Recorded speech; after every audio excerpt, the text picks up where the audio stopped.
First of all, let's raise our voices a little bit, a little yelling, because you know what? The governor doesn't think you exist. I've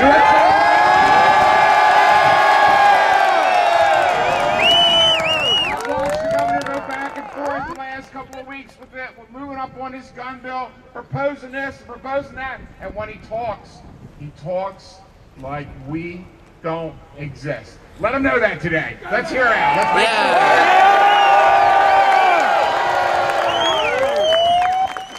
Why do you oppose the governor's bill? Why do you oppose the governor's bill? Let's just look at a couple of things in the governor's bill. Licensing. You know what? If the governor has his way, the only people who have guns in this state will be rich people and criminals. Exactly right.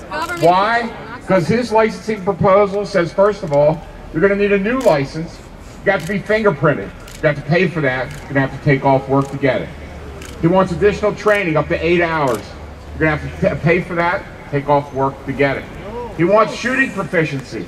We haven't quite figured out in this bill how can you have proficiency if you got to have a license first, and you can't get a license unless you have shooting proficiency. They haven't quite worked that out yet. Okay?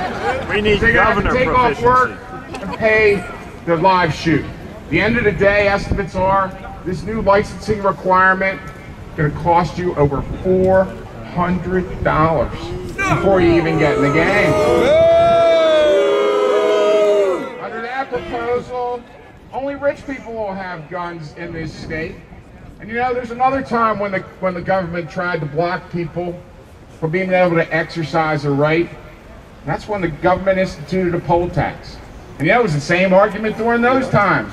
You got a right, you got to pay, because after all, if you care, you should pay, and you should have education. And again, that education is what kept a lot of people from voting in this country. So what we need to tell the governor today, while you're down here, is that owning a gun and using a gun is a right. And you shouldn't have to go out and get a license to exercise a right. And in effect, what the governor's proposed is a poll tax on your right to own a gun, and that's wrong. You know, also provisions in the governor's bill. The idea will be that a person could go and serve his country in Afghanistan or Iraq or somewhere else, come home, buy a gun, and under the governor's law, the way it's written right now, because if he's under 21 or she's under 21, they won't be able to buy munitions for that gun. So how do you explain to the person that served this country, may have served on foreign soil, yet he comes back to the state of Maryland and under the governor's proposal, he won't be able to buy munitions for a gun he bought legally. There's something really, really wrong to that. The last thing the governor's bill definitely jumps at you as you read this plus 30-page document that was slapped together in the middle of the night. You can tell when you read it. The idea that he defers to the superintendent of state police. They refer to it as the secretary in the bill over and over and over again. And why it's so important that you came here today is we need to hold the governor accountable, because what they're basically doing is passing a bill, then they're going to have the state police write the regulations afterwards, and as all of you know that are in this crowd, those regulations aren't going to favor gun ownership in the state of Maryland. There's no way they're going to do that. So there's lots of problems, but we're also up here today with offering solutions. Dollar McDonough is going to tell you about his solution related to those who use a gun in a commitment of a crime, shouldn't get parole, shouldn't be able to plea bargain, shouldn't get diminution credit. It's a brilliant bill, and Pat McDonough put that together. He'll tell you more about that. Parson put together a bill that says, you know what, if we're really worried about safety, let's start with the schools. Let's put a security officer in each of our schools and let the gambling money pay for it. Put together a list of bills along with others in the General Assembly to issue the mental health issue so that those that shouldn't have guns won't have them and be able to use the system to keep them from owning guns. And you know what? At the end of the day, when you talk to people one-on-one, they're more worried about the mental health issues in guns than they are worried about assault weapons bans or munitions cuts. Let's deal with the real problem. They're going to protect people. Let me just say thank you to each and every one of you for the sacrifices that you made to come here today. And as you walk around the state capitol, let it be known to all the legislators and to the governor and to everybody who will listen that you exist, you care, and you care about your rights. Thank you. To protect your 3-year-old on the way to the mall. Carolyn, you tell me what is inherently more precious to you, children or an ounce of gold. You have a God-given right to protect your families and to decide the best way for you to do that. Yes. If you choose to own a firearm in Maryland, this state should support that. Yes. Yes. Senator Pitkin is right. The governor, his house is right here. But the President of the United States is only a half a mile from here. I challenge you to let your voice be heard so that he can hear it at the Westin Hotel.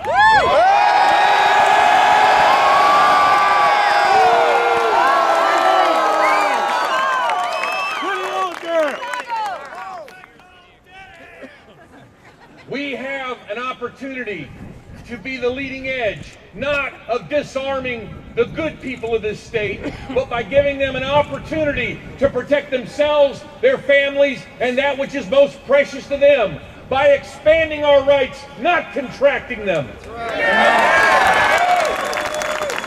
I will close with this. This is not a privilege, Governor. This is a right. I'm Delegate Pat McDonough. I'm going to be very brief. I want to talk to you about a bill that this governor opposes, that every liberal in the General Assembly opposes, and it's a gun bill, and the media has completely ignored, and it's the 800-pound gorilla. 195 murders in Baltimore City last year, 70 committed by convicted felons on parole.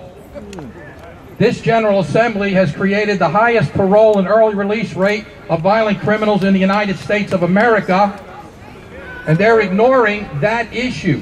Maryland is second in the United States in handgun robberies by convicted felons. And the poll was just recently conducted. 88% of the people in the poll want a bill that will prevent parole and early release and plea bargaining on gun violence crimes committed by criminals. So if you want to support a gun bill, support House Bill 424. That's the bill that says if you commit a crime with a gun of violence, no parole, no early release, no plea bargaining. So that's one gun bill we can all support. Thank you very much. As some of you may know, I took my 16-year-old, you might have seen it in the Sun paper. To all those people in the media, this is what we want you to do. Come join us. Come take a look. At the very beginning today, somebody said to you, you shouldn't be speaking if you don't know what you're speaking about. Quite frankly, you shouldn't be writing unless you have an opportunity to participate.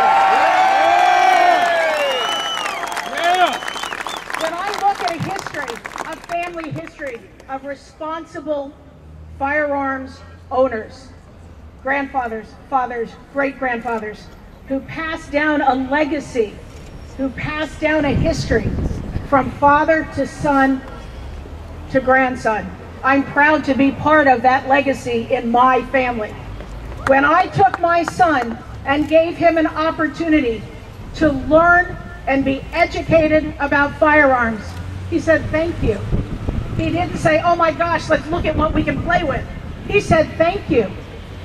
There's not a person in this crowd today who doesn't believe that education is important in the use of a firearm. And everyone here, I guarantee you, is an individual who is an educated firearm user.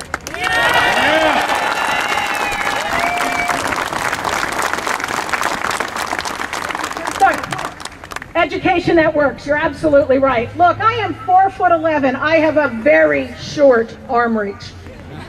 The current legislation, Senate Bill 281, will take advancements that make it safe for me to use a firearm away from me. Now, I don't know about you all, but my position is really simple. I want to be a safe firearm user, not an unsafe. If I can't take advantage of a grip, and I have to try to balance a firearm on my arm, my shoulder, a table, a chair, how safe is that? Not safe. When you communicate with your legislators, I have a request for each and every one of you.